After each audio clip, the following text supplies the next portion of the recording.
سبحانك لا علم لنا إلا ما علمتنا إنك أنت العليم الحكيم.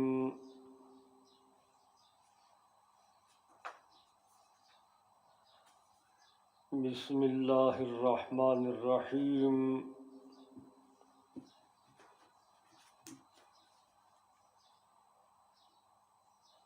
دا دورہ تفسیر 2020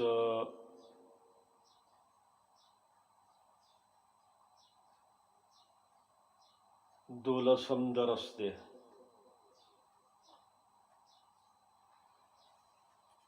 دین مخکی یولس درسونه تیر وتلا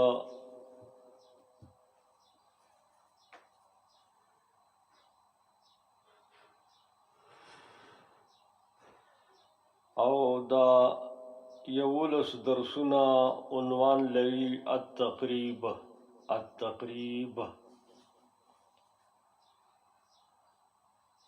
یعنی دا د دورې ته د نږدې کولو مباحثو. دا یو خبره وه، یعنی دا لس درسونه یو درس حساب کا.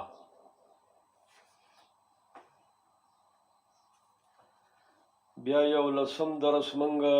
تشکیلو کو، یعنی دا یو بحثو او یو تشکیلو.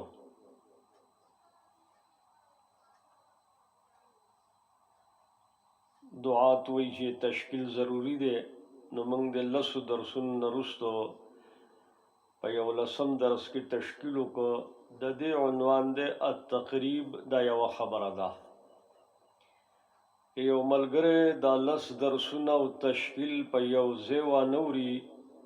نو هغه په ذهن کې به انتشار پیدا کیږي او د دې انتشار سبب هغه پخپله دی. دمره وخت وخکل پکار دی چې دا لس واړه درسونه سره د یو لسم تشکیل نه په یو رخ باندې واوري. دا یوه خبره ده التقریب.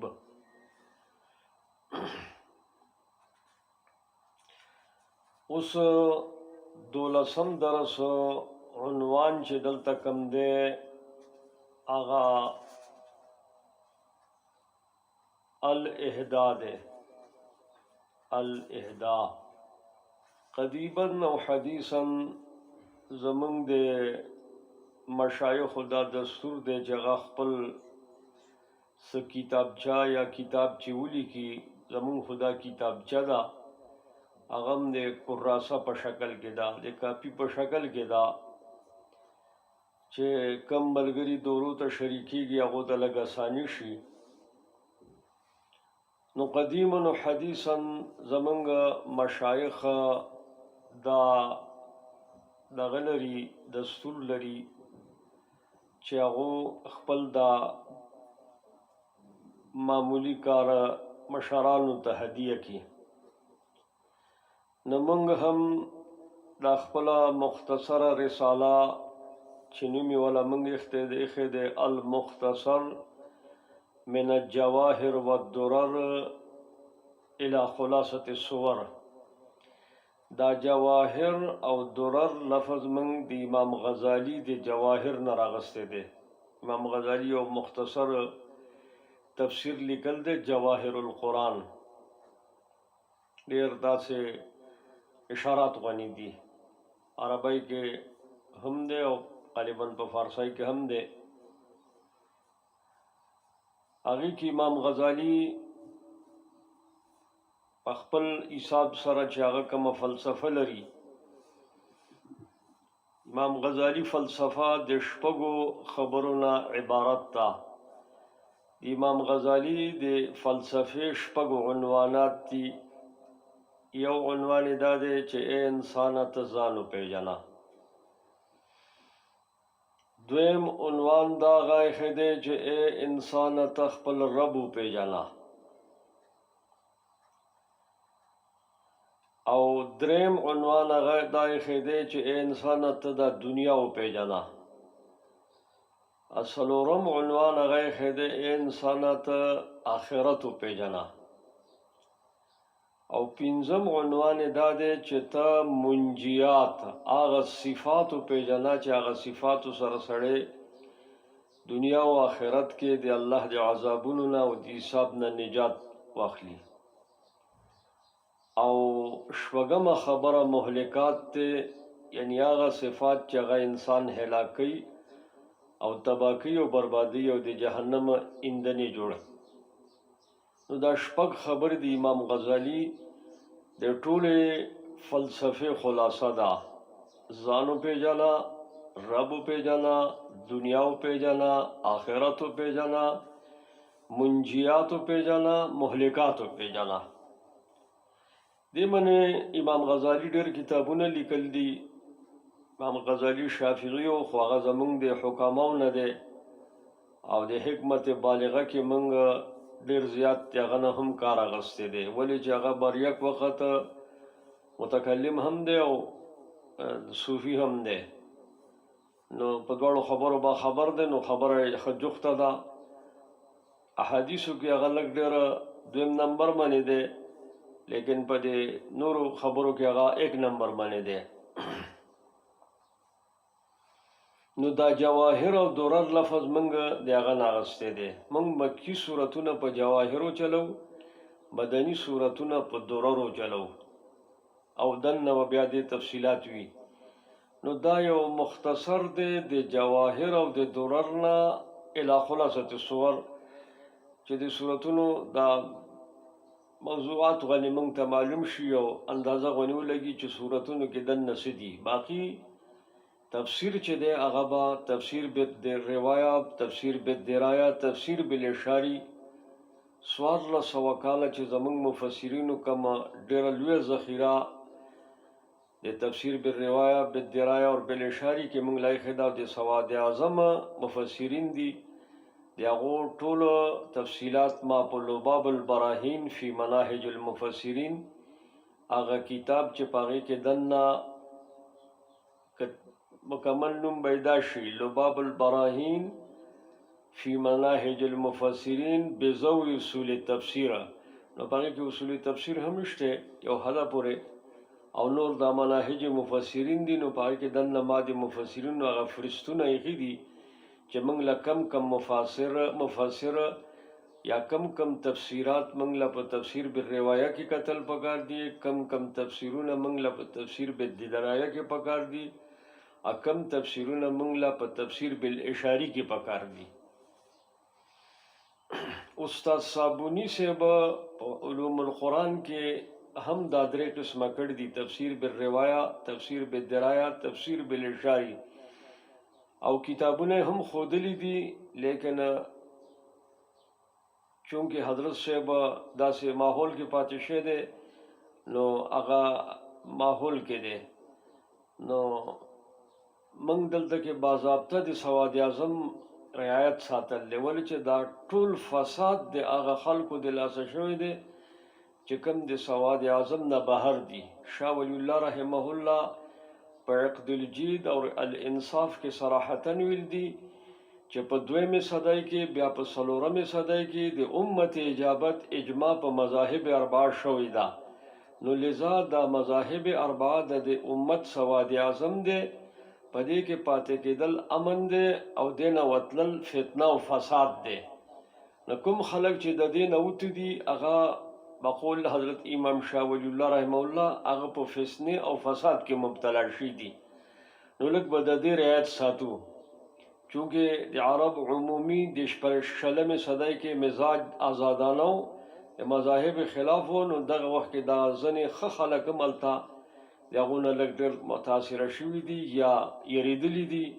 یا څه مصلحتونه په مخې ته راغلي دي. نو هغه خیر جدا یو قصه ده، خو به هر حال ما تفسیر بالروايه، بالدرايه، بالاشاری د دې باقاعده ما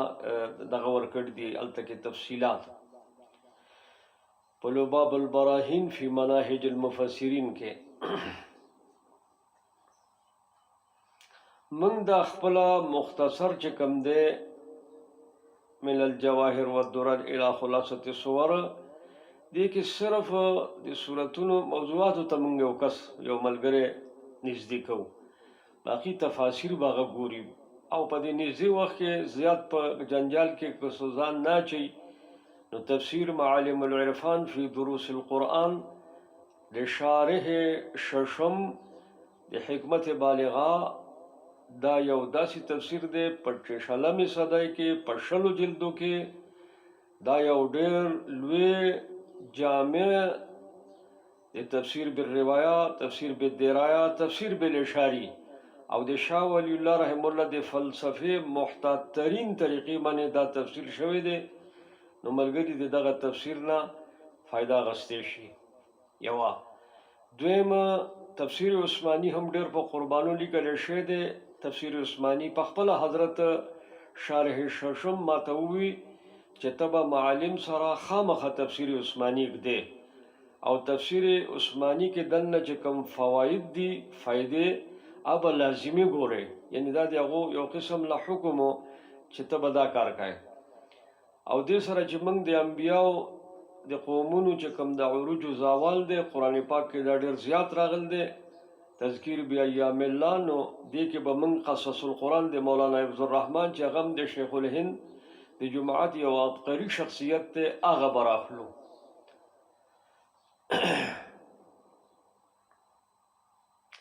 او سیرت کې به اصح السیر ولې چې ځنې خبره بغیر د سیرت نه حل کیږي. په شان نزول کې اسباب نزول کې موږ د سیرت محتاج یو. کم پیغمبر باندې چې دا قرآن نازل شوی دی د هغه صح حالات او هغه وخت هغه په صح حالت کې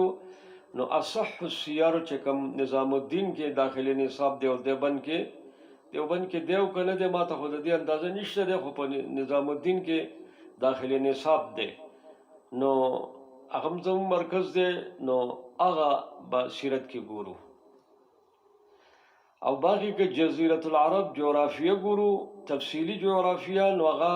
مولانا سید سلیمان ندوی رحمه الله لیکل دا. اگر چې په دې ندویانو زونو باندې زموږ سخت تحفظات دي خو په دې ندویانو کې ځینې خلک چې حضرت تانوی سے مرید شوي دي یا حضرت شیخ الیاس سره سلګ وخت کړل دي نو هغه بارکه زموږ دا تحفظات لږ کم دي. بیا هم دي ولې چې مجموعه دا هغه داري سره دغه مزاج سره دغه مسلک سره وابسته خلک دي. ادا نیم غیر مقلده او نیم د مذاهب اربعون خارج خلک دي او دا آزاد خلک دي. لیکن باوجود د دینه د دوس لګ ډیر تاریخي خبره قابل دغه دی او تاریخ څه د مرخصیت نه لري. نو د جزیرة العرب په جغرافیه باندې سید سلیمان ندوی رحمه الله یو کتاب لیکل دی ارض القرآن. نو دا د شیخ صفدر رحمه الله وینا و چې دا کتاب واخلای. اگر چې مونږ هغه کتاب نه د ندویانو سره دمره خپکان دی چې هغه نه دی کتلی هغه سمې دی خو مطالب کړم نه دی د هغې په ځای باندې موږ د حضرت مولانا ابوالکلام آزاد رحمه الله کتاب چې هغه ډېر مختصر دی او جامع دی او ډېر منظم دی دغه چې کوم کتاب د جزیرة العرب په نوم باندې دی نو هغه ډېر اهم ترین کتاب دی هغه مطالعه کول پکار دی. نو مختصر ونه درسونو شروع کول چې یو فارغ مولای و تکاله سبق ویلی او د علومو نه فارغ نو هغه معالم العرفان تفسیر عثماني او قصص القرآن او اصح السیر او د جهاد لپاره د سیر صغیر او کبیر بیا د سره الدرر لابن عبد البر بیا د حیات صحابه د مولانا یوسف رحمه الله چې د کې مکمل د امارت اسلامیه د خلافت اسلامیه نظام موجود دی. دا کتاب چې کوم مولانا یوسف صاحب رحمه الله لیکل دی دا په اټیچ باتروم کې نه دی لیکلی. دا هغه صحراو کې غاباتو کې او په داسې ځایونو کې لیکل دی چې هغه ډېر په مشکل کې لیکل دی او دا کتاب ډېر اهم ترین کتاب دی. دا زموږ د تکمیل کې دننه داخل دی او دا د ابتدا نه واخله انتها پورې د کل دین اسلامي انفرادي اجتماعي نظام ښیي. د دعوت نه راواخله تر خلافت کبرا پورې نو دا به هم ځان سره سر ته ږدي او ګورې به نو بیا به د انشاءالله درس منظمي او ډېر مسایلو نه به بچې او دا اردرسته قصې به پکې نه نقل کوي چې پلاني دا ووې پلاني دا ووې پلاني دا ووې. او یو بل مولا پسې به ځان نه برابرای چې ټول درس دی هغه مولا پسې شروع کې دا عناد نه توبه وباسي عنادي سړی آخر کې بیا ګمراه مریخه عناد به نه کوئ نو موږ دا خپله دا مختصره چې کوم دغه ده دا په دې 12 درس کې دا موږ هدیه کوو الى معلمي السواد الأعظم من الف الاول من الهجره اول زرګون سال یعنی یو زر کال خو تیر وتله د هجرت دا 400 کال تیر وته پنځم یعنی 15 کال شروع دی نو اول خو موږ په دې الف اول کې چې څوم ته زمونږ مشران راغل دي حکما اسلام دي فقها دي محدثین دي متکلمین دي صوفیا دي اصولیین دي هر څوک چې دي چې د سواد اعظم سره وابسته راغلي دي ټولو ته موږ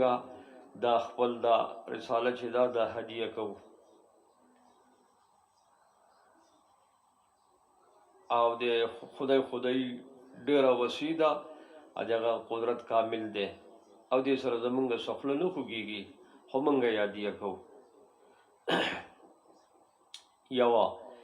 دویم دا چې نږدې وخت کې د کومو خلکو نه موږ فایده اخیستې ده د حکمت بالغه ولی اللهیه چې کوم څلور معلمین دي معلم اول شیخ احمد سرهندي دی او معلم ثانی حضرت شاه ولی الله دی او معلم ثالث قاسم نانوتوی دی او معلم رابع شیخ الهند دی سره د خپل د جماعت نه یعنی شیخ الهند سره د خپل د جماعت نه یعنی د ټول جماعت امیر شیخ الهند دی دا ټول جماعت په امارت د حضرت شیخ الهند دا د خپل دور مجدد دی نو دا څلورو مشرانو چې دا نور موږ ته د دو په لارې رسېدلی دو ته هدیه ده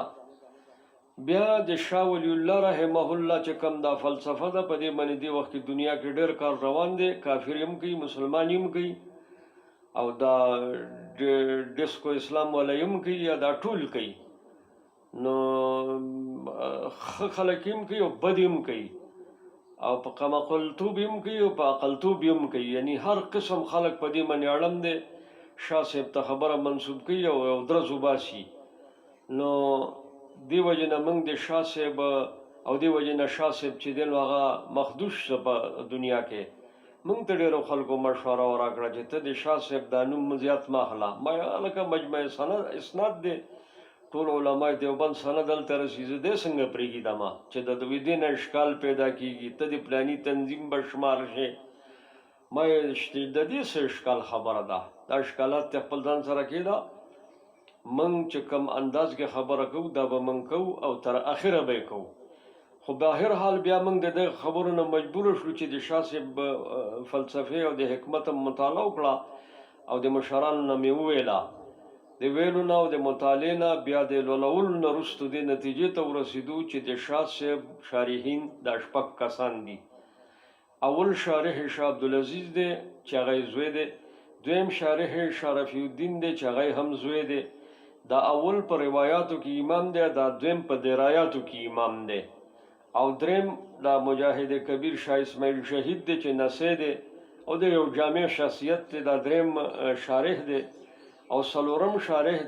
قاسم نانوتوی دی او پنځم شارح حضرت مولانا عبید الله سیندی رحمه الله دی لیکن مولانا عبید الله سیندی کې موږ دا تفصیل لرو چې سیندی صاحب یو کتاب التمهید لتعریف ائمه التجدید لري کتاب دغه خپل دی په عربی کې دی دغه ترجمه یا تسهیلات د سره نه منو علماء له پکار دي چې برای راست هغه کتاب ته ځان ورسي یو دویم هغه یو کتاب لیکه املا کړو او املا کون کې ډېر معتمد خلک دي مولانا منظور نعمانی او مولانا نور الحق علوی دا نور الحق چې علوی چې دی خو د شیخ الهند هم سبق ویل دی د دوړو کسانو د حضرت سیندی صاحب یو مقاله چې هغه د شاه ولی الله نمبر لپاره تیاروله الفرقان کې شایع کوله شاه ولی الله کې فلسفه کا اجمالی تعارف د هغې هم خلکو تسهیلات کړي دي هغه تسهیلات بالکل مخدوش دي او صحیح نه دي اصل چې کوم مقاله ده هغه د سیندی صاحب ده او خطبه محمودیه یو کتاب دی هغه هم د سیندی صاحب دا باقی چې کوم کتابونه د سیندی صاحب ته منسوب دي هغه په دې درو کتابونو په تله کې تلو که دو سره موافقي جو ښه اګه موافق نه نو بیا به نه کو بیا به پریږدو لکه الهام الرحمن موسی جار الله جمع کړ دې موسی جار الله یو خارجي وو هغه پکې دن ډېرې خبرې خپل دن نه کړې دي دا خبره هم دن نه کړ دا چې سیندی صاحب وی چې عیسی علیه السلام مړ دی دی به نه راځي دی وجه نه ځینو مولیانو بې تحقیقه سیندي صاحب باندې فتوی ونه ګولې حالکه د سیندي صاحب خپل دا دریم کتاب چې د خطبه محمودیه په هغې کې صراحتاً ویل دي چې ټول دنیا یې انتظار کوي موږ هم انتظار کوو نو خپل کتاب کې څه دي او بل چا څه ویل دي په کوم بنیاد ویل دي نو لذا هغه خو یو خارجي هغه وی چې د سره نه د مهدیت قصه د منځنه ختمول پکار دي او د عیسی نزول خبره ختمول پکار دي چې دا شیعاګان چې دي نو د دوی د فلسفه موږ ماته کو نو ته اوس د شیعاګانو فلسفه ماتول الله د حقایق او نفس الامری سيزونه انکار کوي دا کومه فلسفه ده جار الله خارجي صاحب خدا روسي عالمو ګډوډه خبرې کړې دي لذا د سیندي صاحب د غدري کتابونه او د سیندي صاحب چې کوم معتمد شاګردان دي مولانا اسماعیل کراچوي او مولانا سید احمد اکبر آبادی او مولانا احمد علی لاہوری او مولانا سلطان محمود اف کوټیالا او شیخ محمد طاهر یوسف زئی او مولانا غلام مصطفی قاسمی دا او مولانا عبدالحی فاروقی هم یو حدا پورې دا خلک د سیندي صاحب معتمد شاګردان دي او د سیندي صاحب په خبره پوه شي دي نو سیندي صاحب په دغه رڼا کې بشاری دي شاه صاحب د فلسفه او شپږم شارح دا حضرت خاتم الشارحین الحکیم الصوفی عبدالحمید یوسف زئی رحمه الله نو دوته موږ دا خپل پروګرام هدیه کو او درېمه هدیه زمونږ الی رئیس المدرسین و امین حکمت بالغه الشاه محمد اسحاق و جماعتش حضرت شاه اسحاق په تدریس جهان کې امامو تدریس چلغه خودل کتابونو حل کولو طریقه بیا په دې باندې یو مستقل جماعت د دې باندې علماء له پکار دي چې کار وکړي چې شاه اسحاق کم طریقه وضع کړه د تدریس منهج کم اختیار کړه بیا کوم جماعت تیار کړه دا موږ یو پروګرام دی نو دغه مدرسین حضرات ته موږ د خپل دغه کوو هدیه کوو او دلته کې مې د شیخ الهند څخه اشعار نقل کړي دي ای من مشوق مرکب مردان راه را در سنگ لاخ بادیا پیها برید ان نومید هم مباش کے رندان بادنوش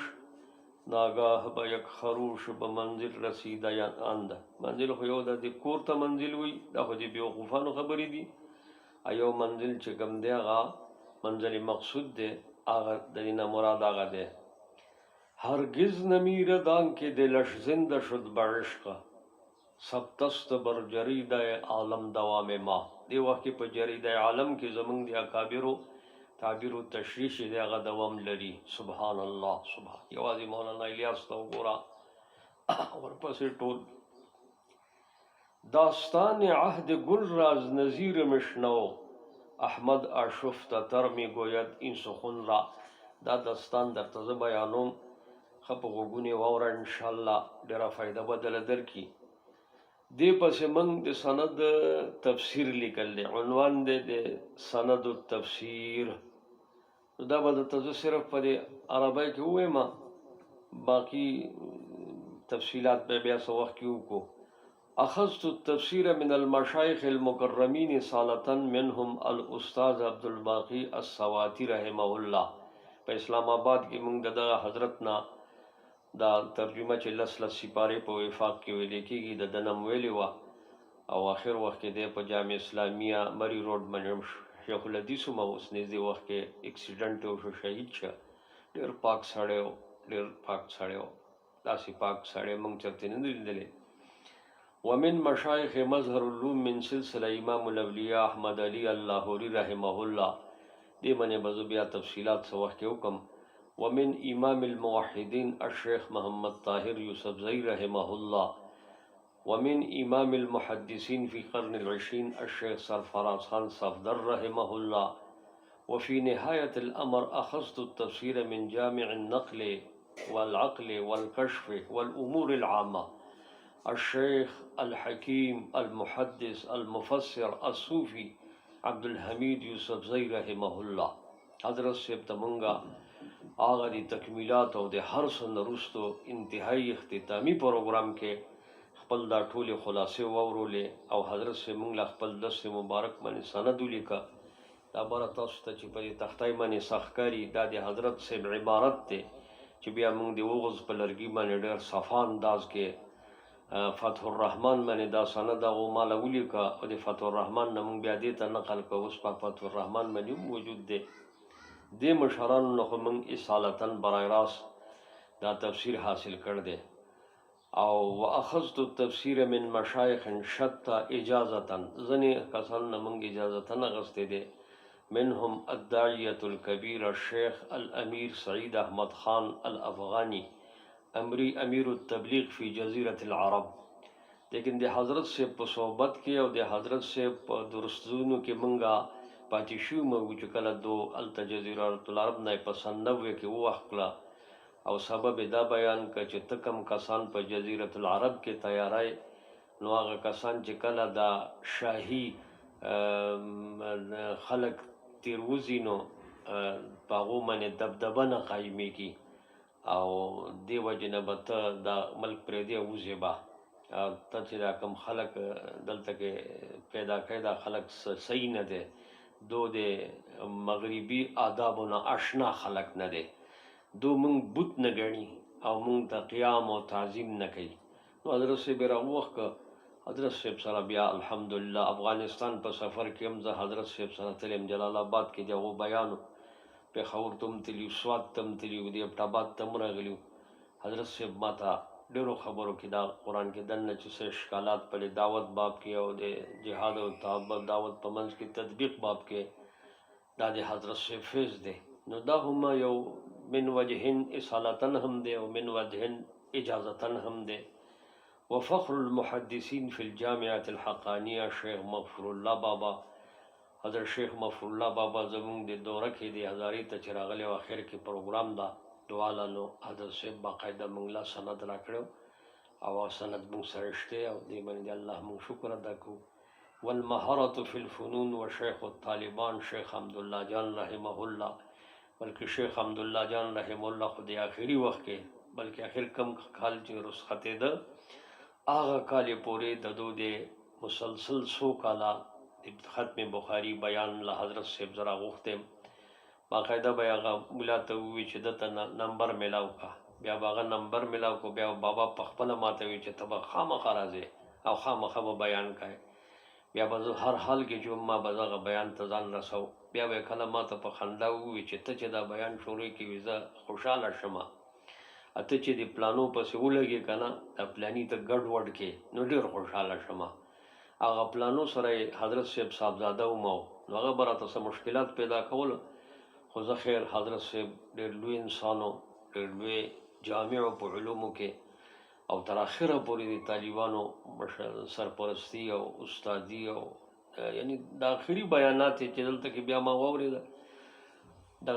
وفات نه یو څو میاشتې مخکې په هغې کې هم هغه حقه د ځوانۍ جذبات په شانتې د طالبانو حمایت او سرپرستی او ډېر داسې په زوره حمایت وکړو. بوډا سړی و. و شیخ حبیب الله السندي او په دې کراچۍ کې یو شیخ حبیب الله سندي و. هغه نه خو موږ دوره تفسیر هم کړو داسې ابتدایي وخت کې او هغه موږ له اجازت لکه کړ دی او نور هم داسې ډېرو کسانو په درسونو کې موږ دا شانتې ناست یو. و امثالهم فیا للفخر والعلا. په دې موږ له فخر دی. دا خبره خو دلته وکړه. اوس دې پسې چې کوم 14 درس دی هغه منهجنا فی المختصر د هغې عنوان به وي منهجنا فی المختصر. نو هغه به هغه عنوان مني او دا چې دی دا اوس چې موږ تاسو ته وښوده د دې الاهداء و سند التفسیر دا په دې باندې شه. سبحانک اللهم وبحمدک نشهد ان لا اله الا انت نستغفرک ونتوب